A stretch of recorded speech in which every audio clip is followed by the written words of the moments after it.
Hoy guys! Tingnan nyo! Naka-sale yung Cebu Pacific! OMG! Talaga? As in? Yeah, papuntang Korea naka-sale 50% off. Oh my gosh! Naka-sale! Naka-sale yung flight papuntang Korea! Oh my God! Book mo na ako. Dalawa. Sasama ko yung jowa ko. Oh, isama mo na. Isama mo na. Oo, book mo na ako. Sama mo ako isang ticket, tsaka 20 kilos na baggage. Oh, yun ha? Oo, sige, book ko na kayo ha. Oh, isa. Plus 120 kilos. Oo. Ready nyo na lang yung mga passport nyo. Ready nyo na lang. Ready? Oo, oo. Nakahanda naman, di ba may passport naman kayong lahat? Meanwhile, O ayan, nabook ko na. Ay, andyan po pala si Mariel. Kanina ka pa walang imik dyan. Nagbubuk na kami dito. O, nakasilyo si Pacific. Ikaw, ang tahimik mo lang dyan. O, ano, sama ka ba? Salita ka naman. Sige guys, kayo na lang muna. Wala pa kasi akong passport eh. Tsaka, baka matagalan pa bago ako magka-passport. This was what happened to me 2 years ago. Hey guys, it's Mario here and welcome back to my channel.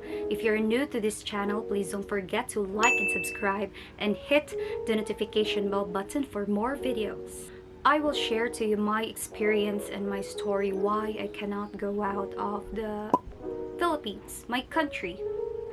It was because during the time that I went to the DFA around 2 to 3 years ago, way back in 2018, I already had an appointment, I was ready, my documents were all ready with me, and then when I was at the location or the DFA office, and then I presented all my documents, when the checker checked my birth certificate, it did not pass. It did not pass.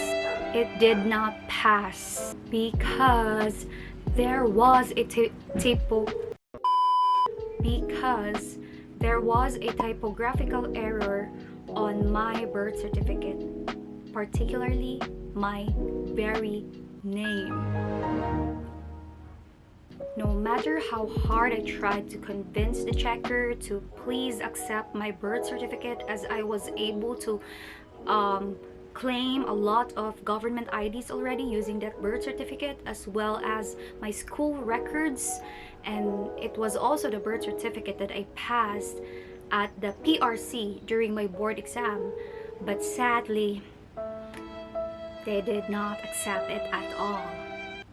They told me that I need to have my birth certificate corrected before I can get a passport. So I also tried to convince myself that what if I'll try other DFA offices? Maybe they might accept my defective, shall I say, birth certificate. But then I was like, maybe I'll be just wasting my time because they might also not accept my birth certificate.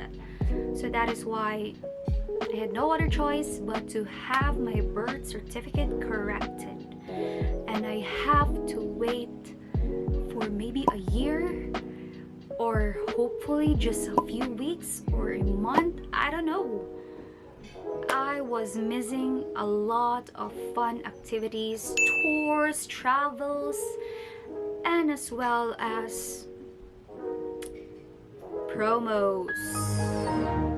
That was the reason why I cannot go with my friends whenever they are planning to go out of the country to take a vacation. You know, I really wanted to try traveling abroad, you know, from Korea to China to Japan to Thailand, those places. Until the pandemic came and I wasn't able to go out of the country at all. Defective birth certificates could happen probably, as far as what I have known at the time, that when you were born. you know, at the hospital, when the people there are trying to fill up already the documents after your mom gave birth to you, and then several factors might come into play that would lead to an erroneous information inputted in your birth certificate. These errors could somehow be serious, especially when you become an adult and you started to claim a lot of government documents. And birth certificate will always be one of the major requirements that you should submit. So based from my experience, it is very vital to have your birth certificates corrected the soonest time possible. So what happened in my birth certificate was a total typographical error or clerical error, in which my name, Marielle, spelled as M-A-R-I-E-L-L-E, one letter L was misspelled as letter K, and then the one who was typing probably my birth certificate during that time mistakenly inputted the letter K, and then when he realized that he inputted the wrong letter, then he inputted the letter L again. So you can see in my birth certificate that there is that letter L with an overlap of the K strokes and another letter L again on top of the letter K. So in order to correct that, you need to prepare a lot of proof. So in my case, I went to the local civil registrar of the city or the place where I was born. Given that it was only a typographical error, I only need to file a petition for correction of a clerical error at the office. So what you need to do is you need to bring a PSA copy of your birth certificate and documents bearing the correct spelling of your name.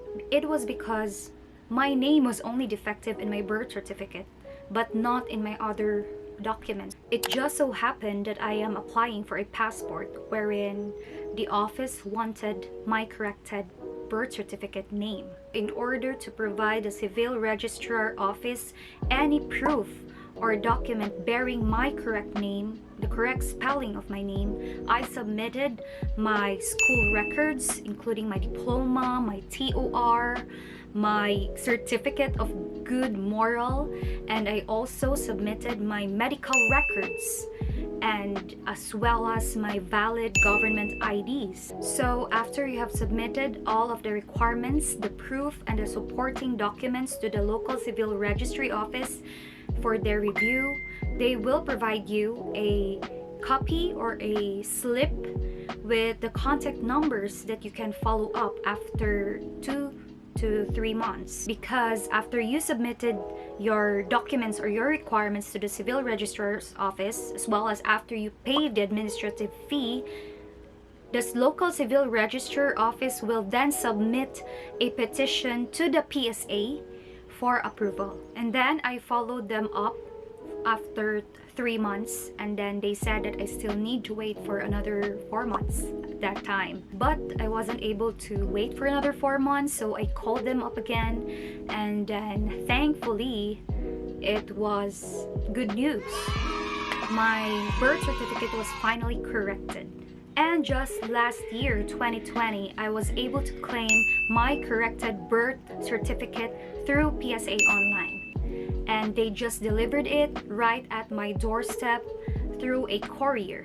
Just click on the link below at my description box for you to know how to claim a birth certificate through PSA Online. And also, I am very happy to announce that I'll already have my appointment at DFA for my passport application this month. I'm so excited! And really, when this pandemic will be over, my first goal would really to go out of the country and travel abroad. And that's it for today's video, guys. Don't lose hope, just wait for the right time. And please again, don't forget to like and subscribe this channel, and I hope you got some important, information in what I shared in this video. So I'll see you guys in the next one.